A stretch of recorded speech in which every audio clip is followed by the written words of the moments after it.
On the coldest night of the year, a Marine stumbles upon something he didn't expect. A little girl alone in a snowstorm, whispering a prayer no child is allowed to say. He thought he was saving her life, but he didn't expect her to uncover a secret powerful enough to destroy a criminal empire. And what happened next proves one thing.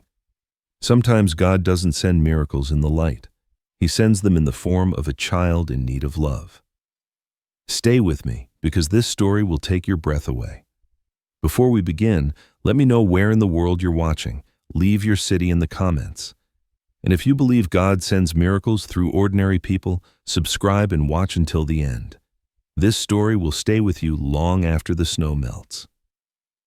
A brutal winter storm smothered Ridgewell Valley in wind-sharpened sheets of ice and white silence. Staff Sergeant Ethan Marlowe moved steadily through the blinding swirl, each step sinking into the accumulating drifts that covered the mountain trail. At 36 years old, Ethan carried the carved hardness of a Marine who had spent half his life crossing deserts, jungles, and battlefields. Yet nothing had prepared him for the bitter ache that Ridgewell winters could drill straight into bone. He was tall, broad-shouldered, with a rugged jaw dusted by a short black beard. He trimmed every 2 days out of habit more than vanity. A faint scar crossed the right side of his chin, a reminder of a mission in Sangan that had gone wrong and reshaped the entire direction of his life. His marine green winter field jacket, marked with faded U.S. Marines lettering above the left chest pocket, clung stiffly against the wind, and his breath plumed in quick bursts as he scanned the storm-beaten emptiness around him. Beside him moved Ranger, his 5-year-old German Shepherd partner. Ranger was a striking animal, large but lean, amber-toned fur thickened by winter, ears sharp and alert even in the howling wind. The dog's paws pressed impressions into the snow with practiced precision. Ranger had once served in a forward operating base with Ethan, working as an explosives detection K-9. The dog's training had etched discipline and quiet intensity into his behavior, but what truly defined him was his loyalty. When Ethan left the Marines, Ranger, suffering from mild anxiety triggered by loud blasts, was deemed unsuitable for continued deployment. Ethan had adopted him without hesitation. The two had been inseparable since. Tonight, Ridgewell Valley felt like the world's edge.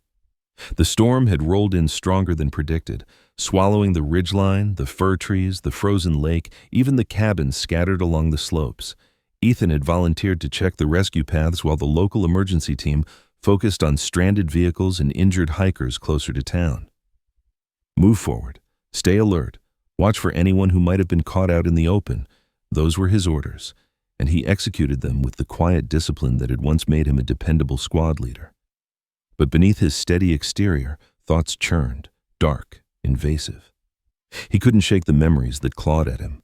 The night his team had walked into an ambush, the sound of explosives, the sight of Corporal Hayes lying on the dirt bleeding out, and Ethan screaming orders no one could hear over the chaos. Since that night, every storm seemed to echo the same feeling: low visibility, dreadful silence, and the maddening uncertainty of what waited ahead. Then Ranger froze. The dog's ears flicked back, then forward, nose lifting into the gale. Ethan stopped instantly, lowering his head to listen. At first he heard nothing but the roar of wind threading through pine branches. Then, soft, fragile as the cry of a bird dying, came a small voice. "Please, someone, take me home." Ethan's spine tightened. Ranger took 3 steps forward, tail stiff, muscles taut like coiled wire. "Lead," Ethan commanded softly. The dog pushed into the wind, weaving toward the town square. Ethan followed, pressing through drifts until wooden beams came into view, the central gazebo. Its roof bowed under the weight of snow, icicles hanging like spears from its eaves. Ranger stopped at the far side and let out a low, worried whine. And then Ethan saw her.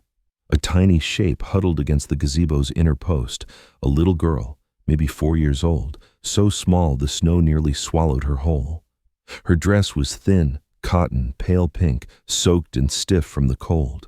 Her hair, chestnut brown and tangled, clung to her cheeks in frozen strands, and her skin, God, her skin was almost blue. She wasn't crying. She was far past that. She just stared blankly at the ground, lips trembling violently. Ethan dropped to one knee, brushing snow away from her shoulders. "Hey, sweetheart," he said gently, voice steady despite the shock pounding through him. "I'm Ethan. I'm here to help you. Can you hear me?"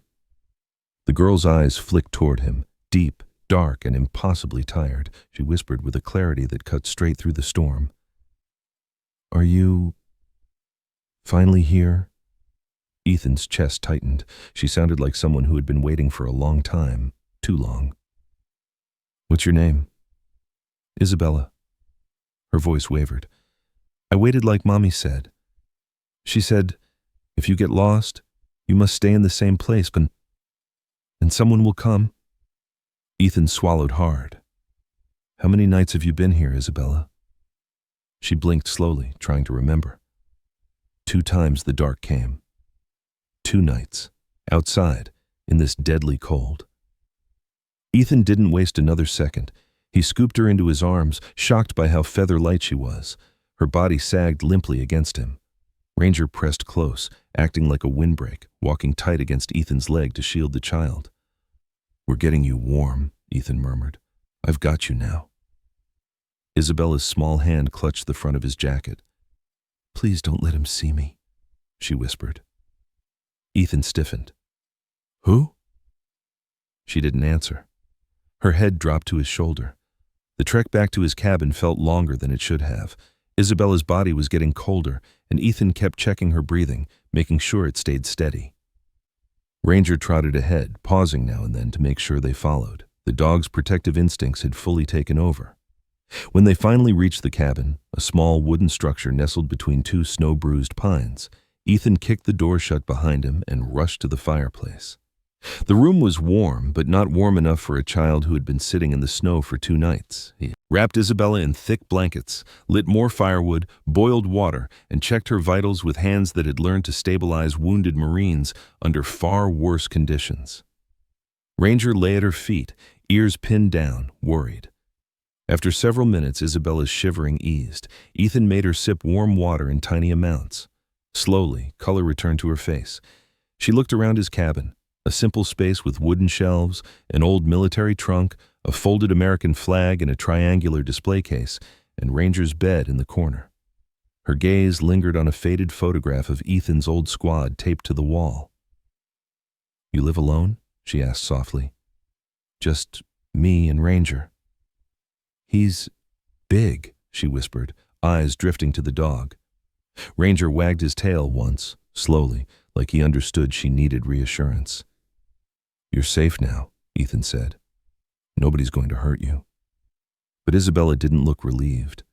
Instead, she stared at the flames with an expression too old for her face. That night, long after Ethan had fed her a small bowl of soup and tucked her into the couch beside the fire, Isabella stirred in her sleep. At first it was soft murmuring, like breath catching. Then the words sharpened, cutting through the quiet. "Red window. Not there. Don't let him find me. Don't let him see." Ethan leaned closer, frowning. A red window. Someone she feared. Someone who might still be looking for her. Ranger lifted his head, ears twitching as if he too sensed that these were not the dreams of a normal child. Ethan sat back slowly, staring into the fire. There was something dark moving beneath the surface of this story, something that reached far deeper than a lost child found in a winter storm. He didn't know it yet, but the moment he pulled Isabella out of the snow, he stepped into the center of a mystery far larger and far more dangerous than he could ever imagine. And outside, beyond the cabin windows, the storm kept raging, hiding shapes, footprints, and possibilities in its swirling white curtain. Something was coming, and Ethan could feel it. A pale winter dawn crept over Ridgewell Valley, painting the snow in muted silver as the storm finally loosened its grip. The cabin felt warmer than the night before, though not because of the fire burning quietly in the hearth. The change came from the presence of the small girl sleeping under Ethan Marlowe's thick wool blanket, Ranger curled protectively at her feet. Ethan sat at the wooden table near the kitchen, elbows braced, hands wrapped around a steaming mug of black coffee he barely tasted. He hadn't slept. Not a second. Every time he closed his eyes, he heard the child's frail voice whispering through nightmares. "Red window. Don't let him see. Don't let him see." The words clawed at him with a dread he hadn't felt since his last deployment. Ethan watched Isabella stir beneath the blanket. Her lashes fluttered. Ranger lifted his head, ears pricked forward. The dog had barely rested either. He had kept vigil the entire night, lying against Isabella's legs in a silent, instinctive promise to guard her.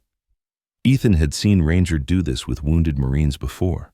They only acted this way toward those who were deeply traumatized. When Isabella finally awoke, she sat up slowly, blinking as though disoriented by the warmth around her. Ethan moved toward her.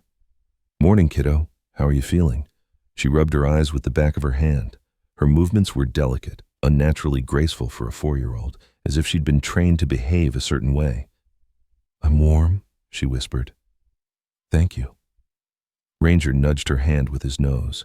Isabella stroked the dog gently, her small fingers barely sinking into his thick fur. "He's soft," she murmured. Ethan exhaled, relieved to see color in her cheeks. "You were freezing out there. Lucky Ranger heard you." Isabella looked around the cabin, observing everything with unsettling precision. His boots by the door, the rifle mounted high on the wall, the folded flag on the shelf, the coffee mug on the table. Her gaze was slow, analytical, as if she were imprinting the layout of the room in her mind. Most kids glanced. Isabella studied. After breakfast, where she used the fork and spoon with flawless posture, Ethan placed a small stack of pancakes in front of her with syrup on the side. She stared at them for several seconds, then shook her head softly. "I don't eat sweet things," she said politely. "You don't like pancakes? They're not proper for girls raised with manners." The way she said it shook him. It wasn't just preference, it was conditioning. Something someone drilled into her. He didn't press. Instead, he cut a pancake into small pieces and set them aside. She eventually took one bite, very tiny, very cautious, like she was breaking a rule. Ethan noticed her eyes flick to the window repeatedly, checking the outside world as though expecting someone, or something, to appear at any moment. To distract her, he asked gently, "Do you like drawing?" She nodded. He brought out paper and colored pencils he kept for occasional visits from the neighbor kids. Isabella's small hands moved with almost frightening precision. She didn't scribble randomly as most children her age would. She drew lines, straight, careful, intentional. Within minutes, an image emerged, a mansion, large, symmetrical, ornate. Ethan leaned closer. "That's quite a house." She didn't look up. "It's my home." His breath caught slightly. "And this," Ethan pointed to the upper floor window, colored deep red. "That's the window where I looked out," Isabella whispered. "Red is what I felt the most." There was weight in those words, too much weight for a child. Before Ethan could ask more, the cabin door rattled with a sharp knock. Ranger growled, low and unmistakably alert. Isabella froze, hugging the drawing to her chest, eyes wide with terror. "It's okay," Ethan whispered, placing a steady hand on her shoulder. "Stay here with Ranger." He opened the door slowly. Standing on the porch was Nora Lawson, a social services worker Ethan had seen around town before. Nora was in her early 50s, short and round-shouldered, wrapped in a thick green parka with faux fur trim. Her hair, thin and gray, was pinned messily into a bun, and her face was marked by deep lines carved by years of dealing with broken families and broken stories. She had a warm but tired smile, the kind worn by people who cared too much for too long. "Morning, Sergeant Marlowe," Nora said, breath steaming in the cold. "Sheriff told me you found a child last night." Ethan led her inside. When Nora spotted Isabella clinging to Ranger's fur, she softened.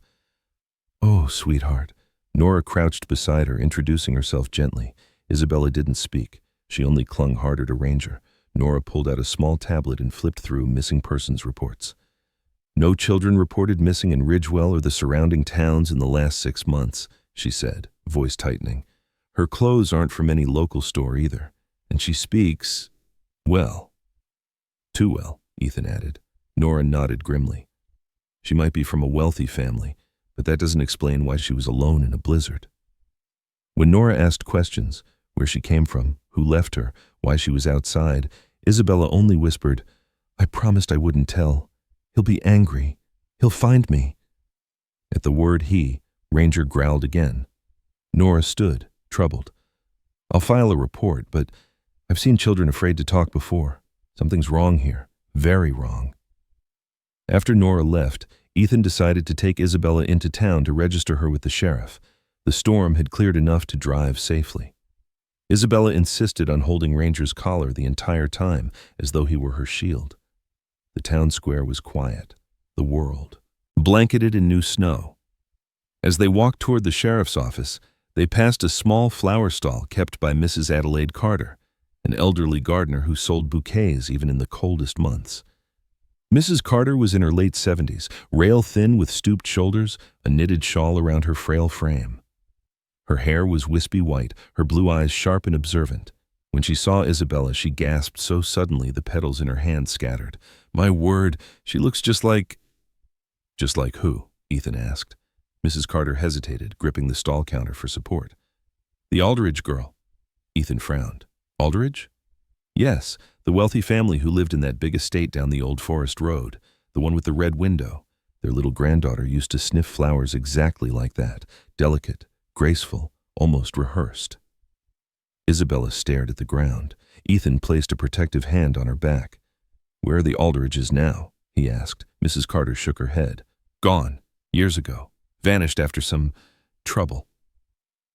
That night, back at the cabin, Ethan tucked Isabella beneath the blanket again. She fell asleep quickly, exhaustion dragging her under. But just like the previous night, whispers crawled from her dreams. "Dad burned papers. Mom hid knives. Don't let him see. Don't let him—" Ethan's heart clenched. Ranger moved beside the couch, pressing tightly against Isabella's legs. The storm had ended, but the danger that left Isabella alone in the snow had not. And as Ethan watched her shake in her sleep, he knew one thing with absolute certainty. Whatever, or whoever she was running from, hadn't finished the hunt. The midday sun struggled weakly through a veil of thin winter clouds, casting a cold, metallic glow across the snow-heavy pines lining Ridgewell's abandoned forest road. Ethan Marlowe tightened the strap of his winter field jacket as he trudged through the crunching snow, Ranger leading the way with sharp, alert movements. The dog's amber fur bristled with tension, his posture cautious, his tail held low, his ears swiveling at every distant sound. Ranger rarely behaved this way unless something felt wrong, very wrong. Ethan knew bringing Isabella into town had been necessary, but her behavior afterward kept looping in his mind. The fear, the way she pressed into Ranger's side. And then the drawings, those precise sketches of a mansion she shouldn't remember yet, couldn't seem to forget. A mansion with a red window. So here they were, walking an old road few locals used anymore. The forest grew thicker as they advanced, dark branches drooping under frost. The wind sharpened into small cutting gusts that sliced through the layers of his clothing. Ethan had spent years crossing deserts, jungles, and mountain passes during deployments. But this cold, the still suffocating kind, always had a way of making his instincts sharpen. Maybe because it reminded him of the night in Afghanistan when the heat had been replaced by a silence that felt just as suffocating. The night he lost Hayes. The night he decided he'd never fail another helpless soul again. Ranger stopped suddenly, his nose pointed ahead. Ethan followed the dog's line of sight. A shape emerged through the trees. The mansion. It rose from the snowy ground like a forgotten monument, massive, old, and wounded by time.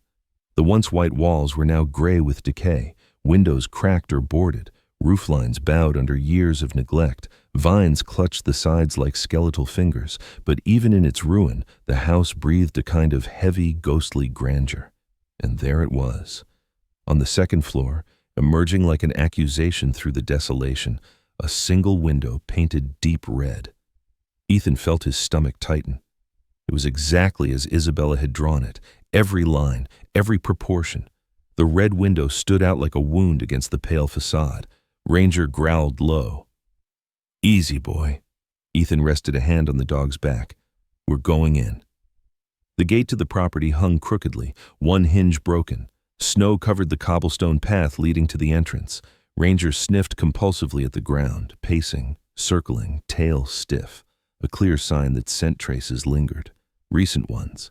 Ethan kept that thought tucked into the back of his mind as he pushed the front door open. The wood groaned, echoing into the cold, hollow corridors beyond. Inside, the air felt stale, heavy with dust and mold, as if it had been trapped for decades. The entry hall was wide, lined with portraits faded by time. Ethan passed a painting of a stern-looking man with dark hair brushed neatly.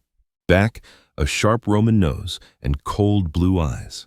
Probably the former patriarch, Mr. Aldridge. The woman beside him in another portrait appeared gentler, with soft blonde curls and warm eyes. His wife, perhaps.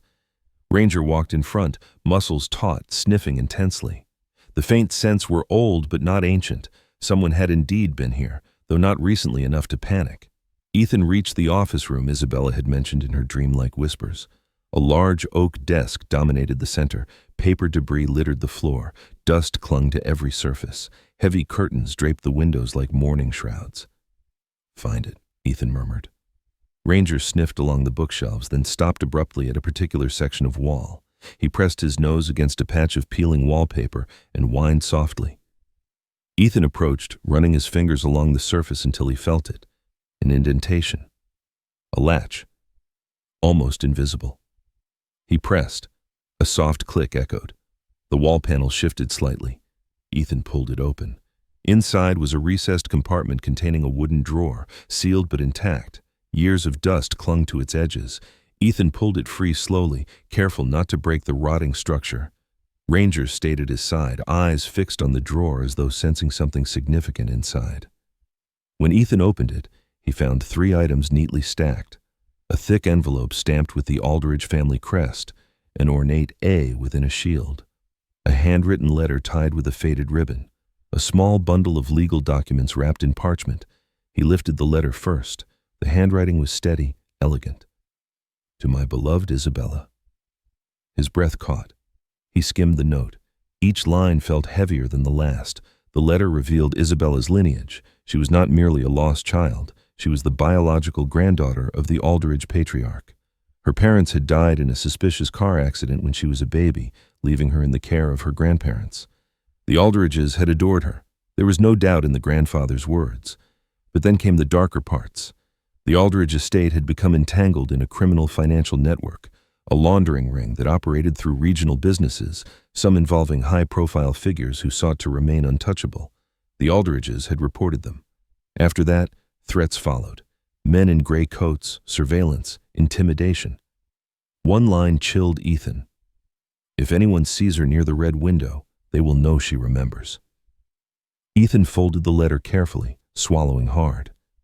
Next, he examined the legal documents, financial statements, copies of bank transfers, list of names connected to the laundering ring, evidence that could bring down powerful people, evidence people would kill for. The last item, the envelope, contained a supplementary will naming Isabella as sole inheritor of the Aldridge estate and trust funds. But the will also stated something else.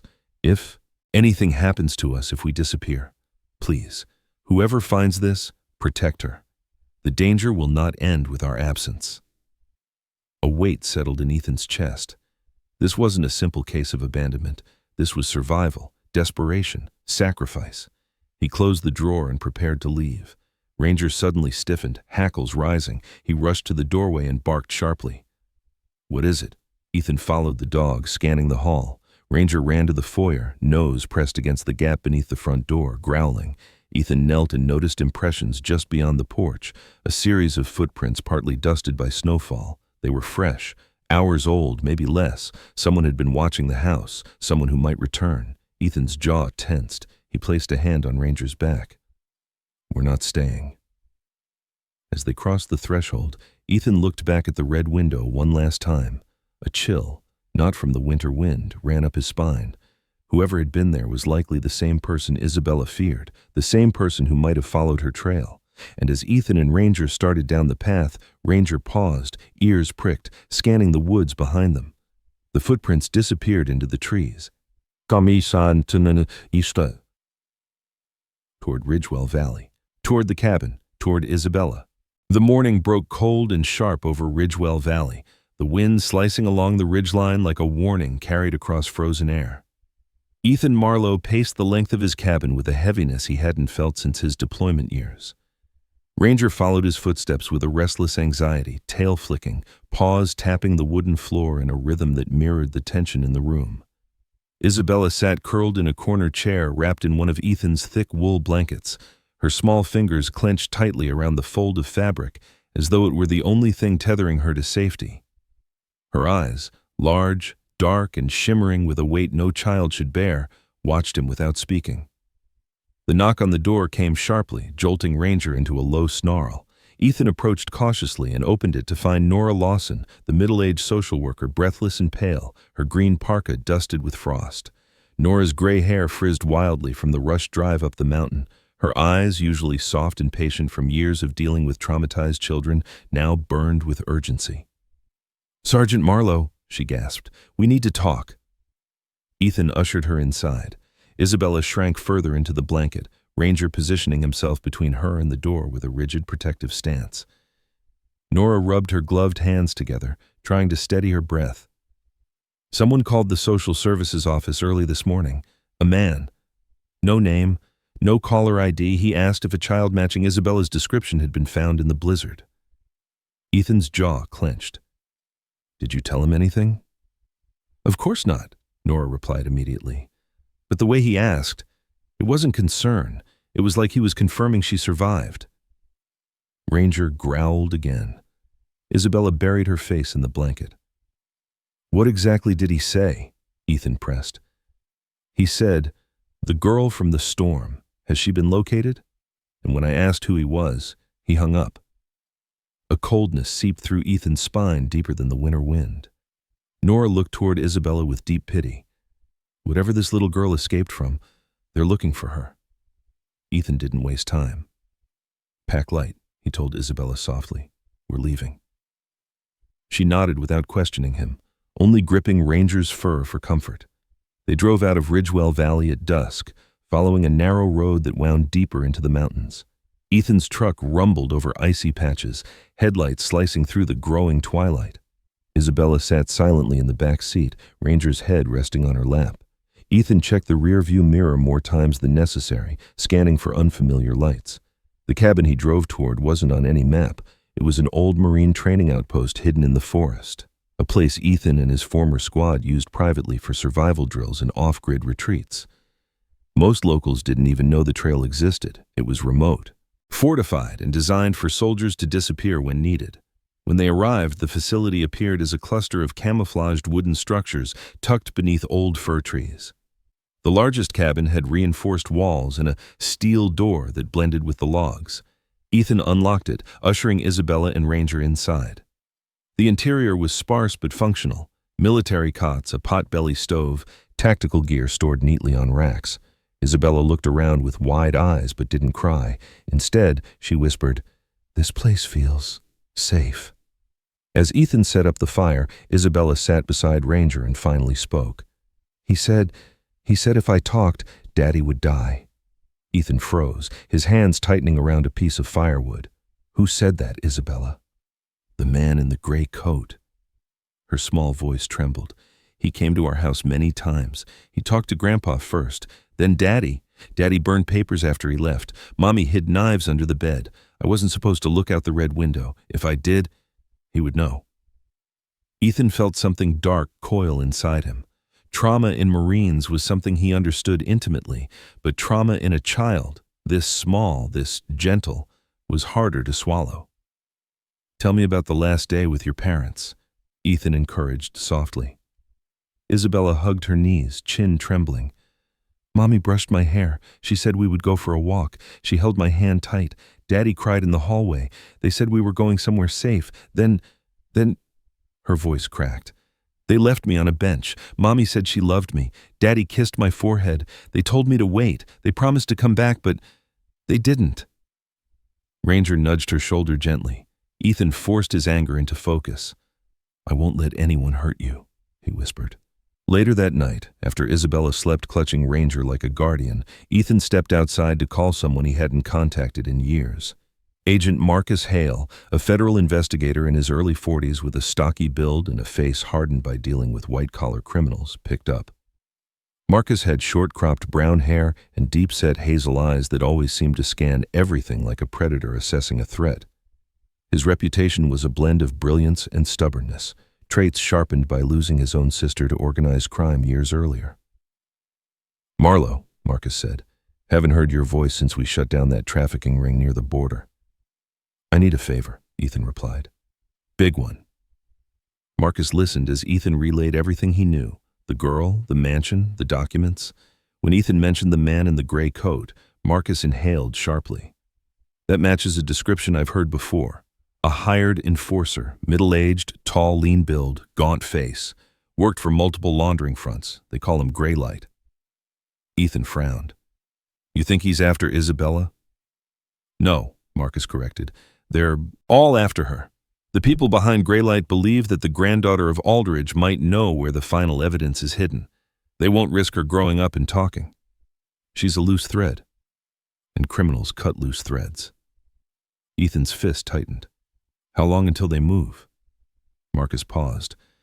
My best estimate, within 48 hours. They'll assume she survived because Graylight never leaves witnesses in snowstorms. Ethan's blood ran cold. No more running, he said quietly. Marlo, think before you... I won't let them take her. You'll be up against professionals, Marcus warned. Good, Ethan growled. So am I. Ethan hung up and returned to the cabin. The fire crackled softly. Isabella slept curled against Ranger, her face peaceful for the first time. He stood over them, jaw set, the weight of his decision sealing itself like armor around his chest. He was a Marine, a protector, and he'd failed once before. He would not fail this child, not again. Whatever darkness hunted Isabella had finally crossed his line. Tomorrow, he would stop running. Tomorrow, he would confront it. And somewhere in the woods beyond the training outpost, a distant crunch of snow echoed under unseen footsteps. Someone had found their trail. The morning sky hung low and pale above the federal safe house, the air trembling with a quiet tension that felt like the world was holding its breath. Ethan Marlowe stood in the gravel lot outside the secure facility, his hands resting on Ranger's broad shoulders, while the German shepherd scanned every noise, every shift of wind with a soldier's vigilance. The crisp winter air stung Ethan's lungs, but it wasn't the cold that tightened his chest. It was what was about to happen inside, something deeper, more delicate than any mission he had ever undertaken. Isabella stood beside him, wrapped in a thick coat Nora had bought her, hair brushed neatly but still falling in soft chestnut waves around her pale cheeks. She looked both nervous and hopeful, shifting her weight from foot to foot as though preparing to run, but toward something this time, not away. Are they nice? She whispered, voice trembling. Ethan knelt beside her, brushing a strand of hair behind her ear. They loved you, Isabella, more than anything. Ranger nudged her hand with his nose, as if insisting the same. A federal agent emerged from the safe house to escort them inside. His name was Agent Ross Danner, a tall, wiry man in his late 30s with a trimmed ginger beard and sharp green eyes. His posture was rigid, almost too stiff, like someone who lived on the edge of paranoia. It wasn't surprising.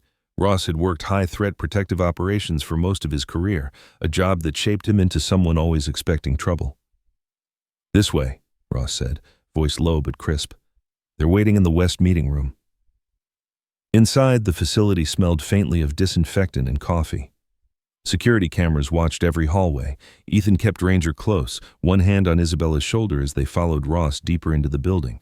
When they reached the meeting room door, Ross paused, giving Ethan a small nod. We'll be outside.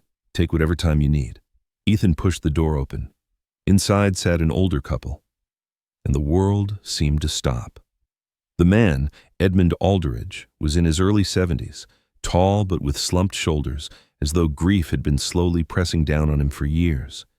His hair, once dark, was now silver and combed back neatly, though his trembling hands revealed the emotions he struggled to contain. His face was lined deeply, his jaw still strong, but softened by sorrow. His eyes, blue, sharp, familiar, widened when he saw Isabella. Beside him sat Margaret Aldridge, a woman in her mid-60s with soft features, honey-blonde hair streaked with white, tied in a low bun. She had gentle gray eyes, but their softness was rimmed with ache. Her hands clutched a tissue with the desperation of someone who had cried every night for too many years. Isabella froze. Then her breath hitched. "Vovô?" she whispered, the Portuguese word escaping instinctively from the depths of memory. Edmund clapped a hand over tse. His mouth as a sob tore out of him. He stumbled to his feet, and Isabella ran, ran like her small legs had waited her entire life for this moment, and he caught her, sinking to his knees as she wrapped her arms around his neck. "I'm so sorry. I'm so sorry, my little star," Edmund whispered, holding her as if she were made of glass. "Forgive us. We only wanted you safe. Forgive us." Margaret enveloped them both, her tears soaking Isabella's hair as she kissed the girl's cold temples. For several minutes, the room was filled with nothing but their shaking breaths and quiet sobbing. Ethan stood back, throat tight, Ranger sitting loyally at his side as if understanding the gravity of the moment. When they finally sat together, Isabella still clinging to Edmund's coat sleeve, Margaret looked at Ethan with red-rimmed eyes. "Thank you. Thank you for bringing her back to us. We never thought we'd see her again." Ethan nodded silently. Words felt inadequate. They spent the next hour explaining everything to Isabella, gently, carefully. They told her about her parents, Helena and Daniel, how they died in the accident when she was a baby, how Edmund and Margaret had raised her with love, how the man in the gray coat and the criminals behind him had threatened them. "We had to disappear," Margaret whispered. "If they found you, they would use you to hurt us. Leaving you at the bench was the hardest thing we have ever done." Isabella listened, tears clinging to her lashes. "So you didn't leave me because I was bad?" Edmund grabbed her hands tightly. "No, my star. We left you because we loved you too much." Ethan felt something inside him shift. A tightness he didn't know he carried eased at the sight of Isabella's heartbreak finally being healed. And then the door opened again. Marcus Hale stepped inside, holding a thick file. His hazel eyes, usually stern and calculating, softened at the sight of Isabella between her grandparents. "It's done," Marcus announced. "Federal agents executed simultaneous raids on all properties linked to the laundering ring. The man in the gray coat, Graylight, was apprehended early this morning." Margaret gasped. Edmund exhaled shakily. "It's over," Marcus confirmed. "They can't hurt her anymore." Ranger wagged his tail once as if satisfied. Ethan finally let himself breathe. Hours later, after statements were given and Isabella was tested medically, Edmund turned to Ethan. "Sergeant Marlowe, you saved her. You protected her when we could not, and she seems to trust you more than anyone." Margaret nodded with trembling sincerity. "If it's all right with you, we want her to stay with you. Children need stability, gentle strength, and she has both with you." Isabella grabbed Ethan's hand instantly. "Can I stay with you and Ranger forever?" Ethan knelt, brushing his thumb gently over her cheek. "If you want to." She nodded so hard her hair bounced, and just like that, Ethan Marlowe became a father, not by blood but by heart. 1 year later, snow drifted softly across the grounds of the newly restored Alderidge Children's Haven, the former mansion now transformed into a sanctuary. Ethan stood on the front lawn, watching Isabella, now healthier, rounder-cheeked, more vibrant, laugh wildly as Ranger bounded around her, chasing the snowflakes she tried to catch. Behind them, the mansion's infamous red window had been preserved, cleaned, repaired, but kept exactly the same. It stood not as a symbol of fear anymore, but of survival and hope. Ethan had used part of Isabella's trust to buy and renovate the estate, turning every room into a safe place for children who needed warmth, security, and love. At the opening ceremony, Isabella tugged Ethan's sleeve and whispered into the microphone with bright eyes, "If I hadn't gotten lost in the storm, I wouldn't have found Daddy Ethan and Ranger. And now, we can help other kids find their homes too." The crowd fell silent before erupting in warm applause.